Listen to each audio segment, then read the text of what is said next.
today. Yeah, thank you, Alex. And yeah, thank you everyone else for joining. I've never really, I don't really attend these BCC calls. So it's a bit of a surprise when Alex asked me to give a talk. And I didn't really know what to talk about. Actually, before I should say that, I should introduce myself actually. So I'm Isaac. I'm 21 in Wales, yeah, studying electrical engineering. Yeah, so then Alex approached me and he said, just think of a topic that you would want to ask loads of BCs about and just like start a discussion around it. So I chose matching and blessing. Yes, and then there's loads of people here, which I'm really happy to see because it means I chose a good topic. And I'll start sharing my screen now, if I can find out how to. There we go. Can you all see my screen? Yeah. All right. Okay. So let's jump right in. Let's look briefly at our movement's perspective about match and bless in a quick recap. As I'm sure you all know, the goal is to marry and to become physical embodiments of God, creating ideal families, and then through that we can restore the world. But I'm sure you've all heard this before. We've heard it on every single workshop we've probably ever been on. And before we marry, we first grow ourselves through the 3 stages of growth, lasting approximately 7 years, so 21 years in total. And after that, we reach the age of perfection and life is all dandy, or at least that's the theory anyway. Conversely, if we look at the outside world, so detached from all religion, pretty much whenever we feel like it's time, we enter a relationship, right? There's no guidelines and therefore there's no expectations. So we're not expected to grow ourselves. We're not expected to reach a certain maturity level. Relationships just kind of happen when they do, and that's it. And so I've noticed a trend in our movement. So I'm the youngest of 4 siblings, and actually my older brother's joined, so that's kind of cool. Didn't expect him to join.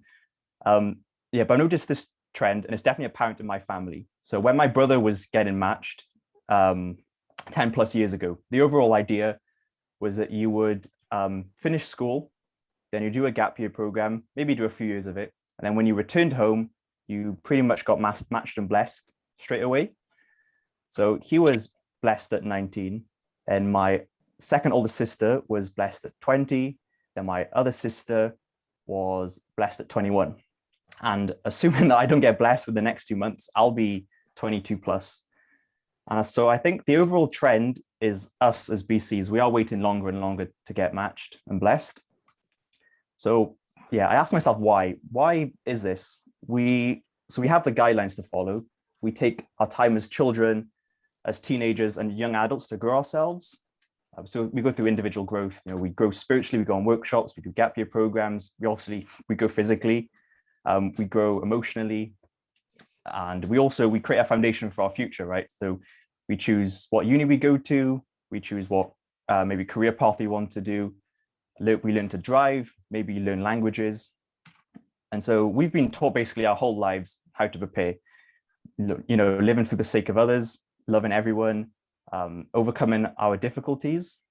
And so how come when the time is right, we're not getting matched and blessed? And I think one possible reason for this might be the shift of responsibility. So from 1960 to 2012, True Father was matching people.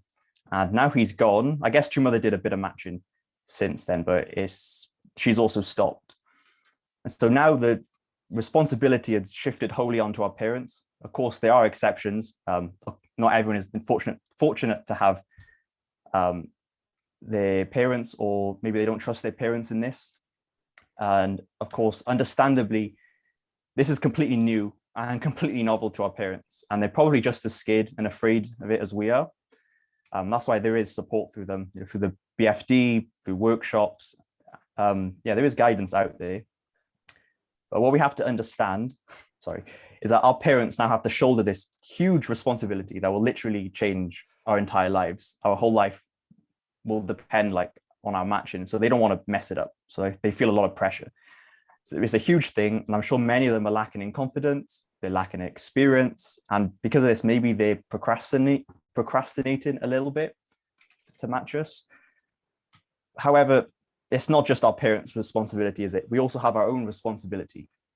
It's us too. We're no longer children, and we can't really be absent in our own matching, leaving it in the hands of our parents to deal with.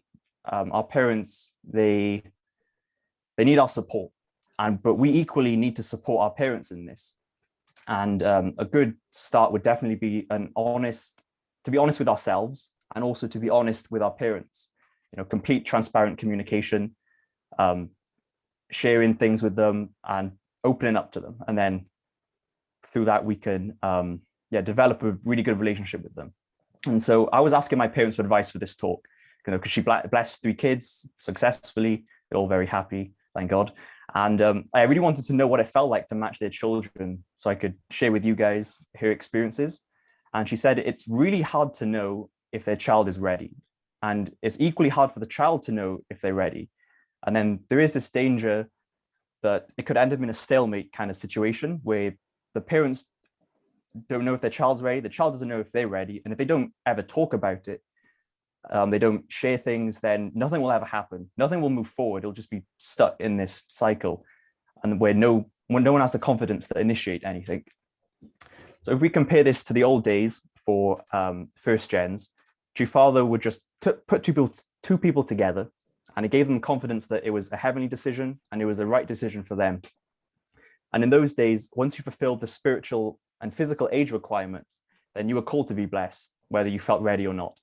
And as my mum said, it's easier to go forward if you have no choice, because your center leader just said, okay, you're ready, go to the next blessing next month. And you had no choice in it. You couldn't refuse that. So it was easier just to go forward. So I guess the thing we got to ask ourselves is, am I ready? This is where we really have to be honest. And honesty is so important in this, because if we answer, I'm too young, is that actually the case? Or are you looking at your peers and you're seeing them not get matched and you're thinking, well, they're my age and he's older and they're not matched. So therefore I must be too young. One quote I really heard from, I think it was MatchNet, this American program, was the advantage of being young is that you have nothing. You start building together. You start building everything together. There's so much power in that. You can become co-owners and co-creators of your life together. And so if we wait too long, we'll become complacent. Our growth will stagnate and we'll become too rooted to where we are. Because when you get matched and blessed, there's an extremely high chance that one of you will have to move, most likely. And so when will it be easier to move? When you've just graduated uni, you haven't settled in a job or a house or anything, or if you wait a few years after you graduate and you're settled in a job and a certain lifestyle that you really like. So it'd be really hard to uproot yourself and move to your spouse's country or to a different country at all. So yeah, if we wait too long, then it'll just be more difficult logistically.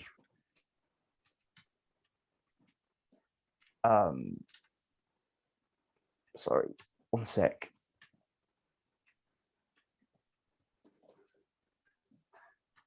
Right, I kind of messed that slide up, sorry. But another question is perhaps, I'm not ready. Could it be that we're scared when we give this answer? Have we avoided our own individual growth for most of our lives? So now we're older and we should be ready at that age because we've avoided growing, working on ourselves. We're now like, I'm not ready. So then just wait longer and longer.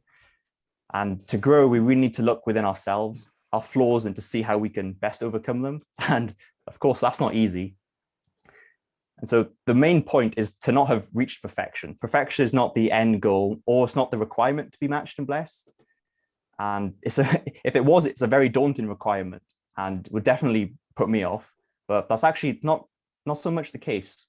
So going back to the secular perspective, they don't have to grow or mature. It's much easier for them to enter a relationship. So that's on like one end of this, that's on the extreme end of this spectrum. On the other side of the spectrum, though, is the expectation of being absolutely perfect, a perfected individual. And if we think in that way, then we'll never obtain it, and therefore we'll never get blessed. But of course, we really need to work on our biggest struggles that will damage a blessing. They need to be dealt with. But then there are other struggles in your life which will take a whole lifetime to overcome. And some of them will require a partner to overcome with.